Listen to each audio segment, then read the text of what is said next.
Muito bem, meus caros. É um prazer estar aqui com vocês para este novo vídeo.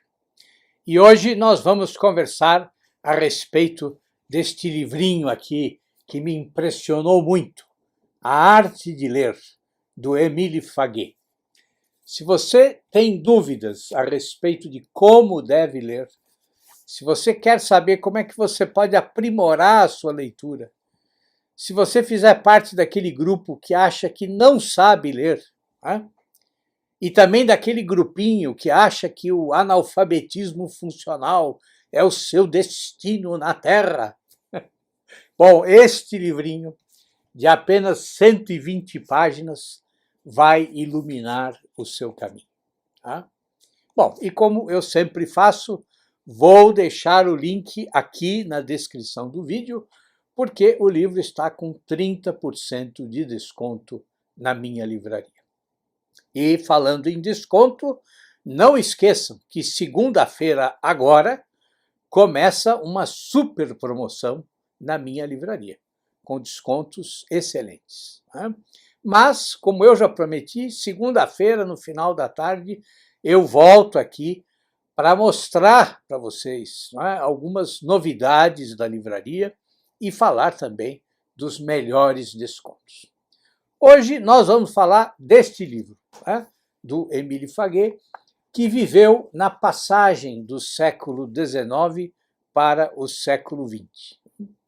Ele foi um doutor em literatura, que se especializou em crítica literária, escreveu para grandes jornais da época, né, analisou escritores completamente diferentes, né, como Flaubert, Balzac, Voltaire e muitos outros. Né? E também escreveu introduções ao pensamento de Platão e de Nietzsche, além de outras obras. Né? Bom, de todos os livros que tratam da leitura, do ato de ler, do exercício de ler, este não é só o mais completo, o escrito na linguagem mais acessível, mas também o mais espirituoso. Né? E espirituoso no sentido de engraçado com inteligência, no sentido de ter uma finíssima ironia, né? no sentido de apresentar sutilezas que fazem a gente rir, mas, ao mesmo tempo, nos fazem entender melhor tudo o que a leitura representa. Numa época como a nossa, em que a internet está aí repleta de supostos especialistas em leitura, este livro simplifica as coisas, mas simplifica sem diminuir, sem falsificar. Este livro mostra o caminho para você se tornar um bom leitor, mas com uma linguagem clara, com receitas honestas, sem querer transformar a sua caminhada num verdadeiro labirinto. Tá? Ou seja, é um livro sem armadilhas. Tá? E este livro também possui outra qualidade importante. Tá? Nós todos estamos aí acostumados, né, a usar como principal referência na arte da leitura o famoso Como Ler Livros, do Mortimer Adler, né? Que é um bom livro, sem dúvida, mas que eu considero extremamente prolixo. Né? Como eu sempre digo para quem me pergunta, o Adler poderia ter escrito tudo o que ele ensina usando só 1/3 das palavras. Né? E é exatamente essa prolixidade do Adler, essa incapacidade dele para sintetizar as suas ideias, que torna o livro muitas vezes cansativo. E poucos leitores chegam ao fim do livro do Adler. Mas este livro do Faguet é escrito de forma completamente diferente. É uma solução muito mais eficaz, em diferentes sentidos. Tá?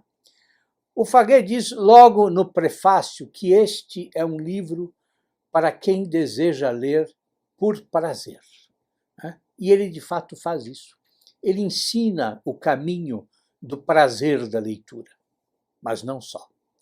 Passo a passo, capítulo a capítulo, num tom coloquial, como se ele estivesse aqui sentado ao nosso lado, conversando conosco de maneira tranquila. Ele vai nos apresentando as mais diversas formas de leitura. Né? É como se você estivesse aí batendo um longo papo com o seu avô. Né? Bom, e ele parte do princípio mais básico. Né? A leitura precisa ser lenta. Né? Ler devagar. É preciso ser com lentidão a leitura, se perguntando sempre se você compreendeu bem e se a ideia que você apreendeu é de fato a ideia do autor e não a sua. O bom leitor é aquele que sempre repete as mesmas perguntas. É isso mesmo? Eu entendi bem? Foi isso que o autor quis dizer? Ou seja, não se pode agir com precipitação na leitura. E o Faguet define muito bem o que é essa afobação de ler. Né? Para ele, toda afobação é, na verdade, uma forma de preguiça, porque ler devagar é que vai permitir que você leia com espírito atento.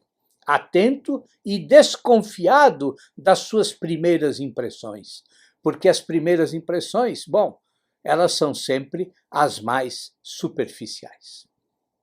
Depois que ele define esse princípio básico, né, o de ler lentamente, ele passa então a especificar melhor o comportamento dos leitores. Né? No capítulo 2, ele vai mostrar como nós devemos ler os livros dos filósofos, dos pensadores, que ele chama de livros de ideias. E o fantástico desse capítulo é que ele dá exemplos práticos. Ele mostra como você deve procurar nos pensadores exatamente o prazer de pensar. O Faguet mostra como ler os filósofos. Assim, é uma forma de lenta acumulação, um contínuo processo de comparação e aproximação. E os exemplos são muito bons. Ele usa Platão, Montesquieu, Descartes, La Rochefoucauld, sempre apresentando as diversas formas de abordar os textos, as diversas formas de dialogar com os autores. E o mais importante, como manter distância dos dois erros mais comuns que os leitores cometem. O de ler achando que o autor está certo em tudo o que ele diz, e o de ler achando que o autor está sempre errado, e errado de maneira irremediável. Faguet diz muito bem que se afastar desses extremos é manter a nossa liberdade de espírito. E, para ele, a liberdade de espírito é a verdadeira felicidade intelectual. Depois, no capítulo 3, ele passa aos livros de sentimento, que são os contos, os romances, a ficção em geral. E ali ele mostra como esses livros ampliam a nossa personalidade, porque eles nos emprestam novas vidas. E eles têm a magia de, quando nos oferecem esse eu de empréstimo, bom, eles permitem que a gente tenha uma vida mais rica e, ao mesmo tempo, que nós continuemos sendo exatamente quem nós somos. Ele explica detalhadamente, de forma muito prática, o que significa ampliar a nossa vida. E mostra também como a ficção nos ensina, inclusive, a prestar mais atenção nos nossos semelhantes. O capítulo 4 também é interessantíssimo, porque ele vai explicar como é que nós devemos ler as peças de teatro. É uma dúvida assim, muito, muito comum dos meus alunos. Todo mundo me pergunta, bom, como é que eu faço para ler Shakespeare, para ler Molière, para ler as tragédias gregas? Bom, e mais uma vez o Faguet faz um trabalho incrível, incrível. né? É como se ele lesse com a gente, em voz alta, os trechos que ele escolhe e vai explicando. É ótimo, é ótimo. E ele repete o mesmo exercício no capítulo 5, em que ele mostra como ler os poetas. Bom, e aí entra um elemento essencial, né, que é ler em voz alta. Né? Não declamando, mas a meia voz. Né? Para que o ouvido vá aprendendo a perceber a harmonia, o ritmo dos versos. Né? Primeiro, numa leitura silenciosa, você entende o pensamento. Depois, a meia voz, você descobre a música. Né? E a música completa o sentido. A música do verso completa o pensamento. Né? Bom, e quando a gente chega no capítulo 6, bom, aí a gente descobre toda a força do bom humor do Émile Faguet, porque ele vai tratar dos escritores obscuros, né? E ele cria categorias de escritores obscuros, né? E também de leitores que gostam de ler escritores obscuros. Olha, assim, é divertidíssimo, tá? Eu ia citar aqui algumas das muitas ironias que ele usa, mas eu não quero estragar o prazer de vocês. E ele faz tudo com equilíbrio. Né? É um grande professor. Né?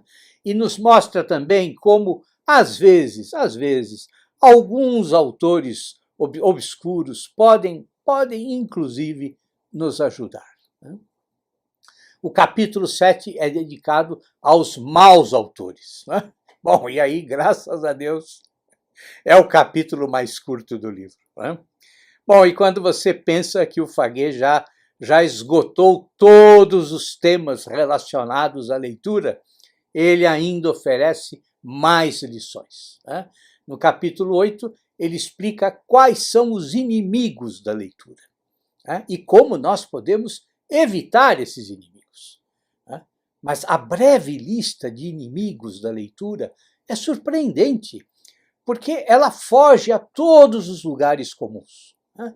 Ele diz que os principais inimigos da leitura são o amor próprio, a timidez, a paixão e o espírito de crítico.